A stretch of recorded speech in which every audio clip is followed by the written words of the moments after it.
Okay, so students, this is another video for history chapter 2 class 6th. Okay, तो ये जो है बेटा this is our page number 16. इसका एक्सप्लेनेशन मैंने आपको कर दिया है. इसमें सिर्फ ये जो केस स्टडी है ये आपको मुझे बतानी है, ठीक है, कि ये केस स्टडी किसके बारे में है. ठीक है, so this case study is about Hunsgi and Baichbal valleys. ठीक है, ये वैलीज़ कहाँ पर हैं? ये वैलीज़ गुलबर्गा डिस्ट्रिक्ट में है कर्नाटक के. ठीक है, ये एक ज़िला है कर्नाटक का.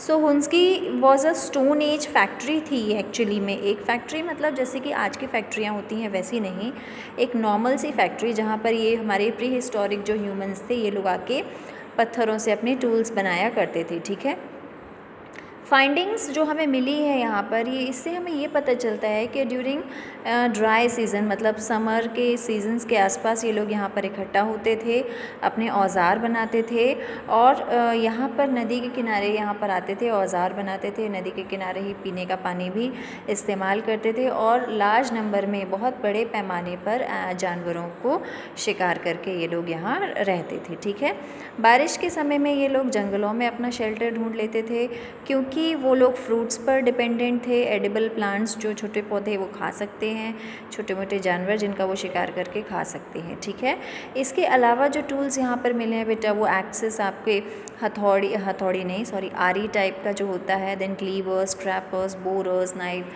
चाकू है ना, छुरी हो गई, आपकी खुरपी हो गई, ये सारे हमें यहाँ पर पत्थरों से बने हुए टूल्स मिले हैं. नाउ काफ़ी कुछ एक्सकेवेशन यहाँ पर हमें हुआ है इस वैली में that focused on the Isampur quarry. The site has been dated मतलब 5 लाख से 2 लाख साल पहले तक की पुरानी ये जो साइट हैं बेटा, जो एक्सकेवेशन यहाँ हुए हैं और 15,000 से ज़्यादा पत्थरों के टूल्स हमें इन साइट से मिले हैं. इससे ही हमें पता चलता है कि यही वो जगह थी जहाँ पर बहुत सारे पत्थरों से इन्होंने टूल्स बनाए. ठीक है, तो ये थी आपकी केस स्टडी. अब हम अपने नेक्स्ट पेज पर आते हैं, दैट इज़ पेज नंबर 17. तो ओल्ड स्टोन एज जो थी ऐसा माना जाता है कि ये आइस एज की एंडिंग थी क्योंकि इसके बाद ही गर्म मौसम शुरू हुआ और फिर ही वेजिटेशन फ्लरिश हुई. ठीक है, काफ़ी सारे प्रजाति के बर्ड्स हैं, एनिमल्स हैं, इंसेक्ट हैं जो दिखने लगे क्योंकि ठंड का एक ऐसा सीज़न होता है जब छोटे जो एनिमल्स होते हैं वो बाहर नहीं आते, अपने बिलों में छुप जाते हैं. ठीक है, वार्मर वेदर हुआ जिससे क्या हुआ, जंगल घने होते गए है ना. अब इतनी ठंड में पेड़ पौधे भी सर्वाइव नहीं कर पाते हैं, तो जब मौसम थोड़ा सा गर्म हुआ तो बड़े बड़े घास के मैदान बन गए है ना, घास उग आई, पेड़ पौधे उग आए, फ्रूट्स उग आए, वेजिटेबल्स हुई. तो ये था. तो यहाँ पर हमारी स्टोन एज के तीनों पार्ट हमने अपर, लोअर और मिडिल पढ़ लिए. अब हम आते हैं हमने अपर और लोअर पढ़ा था, अब हम आते हैं मेसोलिथिक एज और middle stone age. Okay, so now Mesolithic as और मिडिल स्टोन एज. तो मेसोलिथिक एज जो है दो ग्रीक वर्ड से मिलके बना हुआ है. मेसो मतलब मिडिल और लिथोस मतलब stone. So Mesolithic as saw a rise in temperature. इस एज में टेम्परेचर बहुत बढ़ा क्योंकि क्लाइमेटिक चेंजेस आए है ना, जिसकी वजह से ह्यूमन की लाइफ में बहुत सारे इफ़ेक्ट आए. प्रिमिटिव ह्यूमन की लाइफ में फ्लोरा फौना में इफ़ेक्ट आए. फ्लोरा मतलब प्लांट्स होते हैं, फौना मतलब एनिमल्स होते हैं.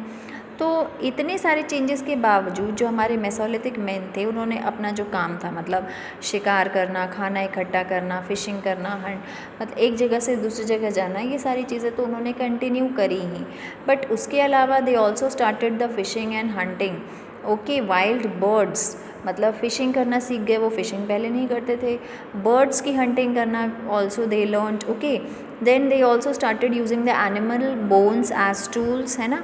दे started distinguishing between the things.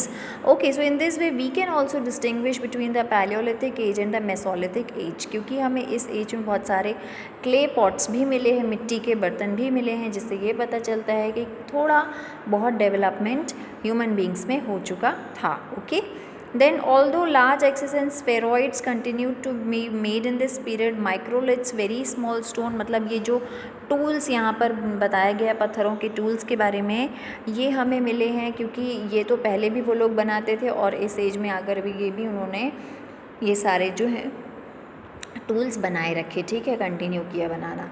अब ये टूल किसके बने होते थे? जैस्पर चौक और ब्लड स्टोन से बने होते, मतलब पत्थर होते हैं बेटा एक टाइप के ये। These tools have been discovered in many parts of India. छोटा नागपुर इन झारखंड में मिले हैं, है ना, गंगा रिवर के नदी के किनारे, गंगा के किनारे मिले हैं, गाज़ीपुर में, वाराणसी यूपी में इस तरह के टूल्स मिले हैं। Then cave and rock paintings तो मैंने आपको बताया ही, पहले वो लोग करते थे। इसके अलावा रेड और वाइट कलर से अब करने लगे थे, और ये कलर उन्हें कहाँ मिलते थे? नेचुरल सब्सटेंसेस, जैसे कि लाइमस्टोन, चूना हो गया, चूना जो सफ़ेद कलर का होता है, वाइट कलर, उससे पेंटिंग बना ली, है ना। रेड स्टोन होते हैं, उससे पेंटिंग बना ली। आपने देखी होगी रेड कलर की मिट्टी भी होती है, right. So all these things they use to paint and carve into the caves, okay. Then burials की अगर हम बात करें बेटा, तो काफ़ी सारे मेसोलिथिक साइट्स में हमें दबी हुई चीज़ें मिली हैं उस समय की, है ना।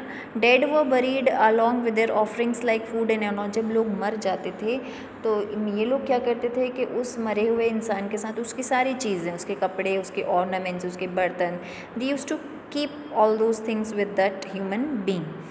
Toward the end of the Mesolithic age man learned. अब जब मेसोलिथिक एज की एंड की तरफ हमारे प्रिमिटिव लोग बढ़ रहे थे, they learn to grow the crops. खेती करना सीखा उन्होंने, ठीक है। देन अब खेती करना सडनली सीखा उन्होंने, ऐसा तो नहीं किसी ने आके उन्हें सिखाया तो नहीं, नो। एक्चुअली में हुआ क्या रहा होगा, हम ऐसा समझते हैं बेटा कि जैसे हम बीज कहीं भी फेंक देते हैं ना, बारिश का सीज़न आता है तो वो बीज क्या हो जाते हैं? जर्मिनेट हो जाते हैं, राइट। तो ऐसा ही कुछ हुआ होगा जिससे उन्हें एक आइडिया मिला कल्टीवेशन का, खेती किसानी करने का। उन्होंने जब देखा कि एक डिस्कार्डेड बीज में से पौधा उग सकता है, मतलब बीज हमने फ्रूट खाया और बीज ऐसे ही फेंक दिया, उस सीड से जब जर्मिनेशन हो सकता है, तो why can not we also start the cultivation. हम प्रॉपर कल्टिवेशन स्टार्ट करते हैं, और इस तरह से quite possible they might have started the cultivation. इस तरह से उन्होंने खेती किसानी करना शुरू किया होगा। और यहाँ से जो है नियोलिथिक एज स्टार्ट होती है, जहाँ पर ह्यूमन बीइंग खेती किसानी करने लगे थे, ठीक है। तो यहाँ पर ये आपका चैप्टर पूरा फिनिश हो जाता है। Explanation has completed it over here. Clear everyone? Notes of exercise, notes का PDF, एक्सरसाइजेस का PDF आपको मिल जाएगा।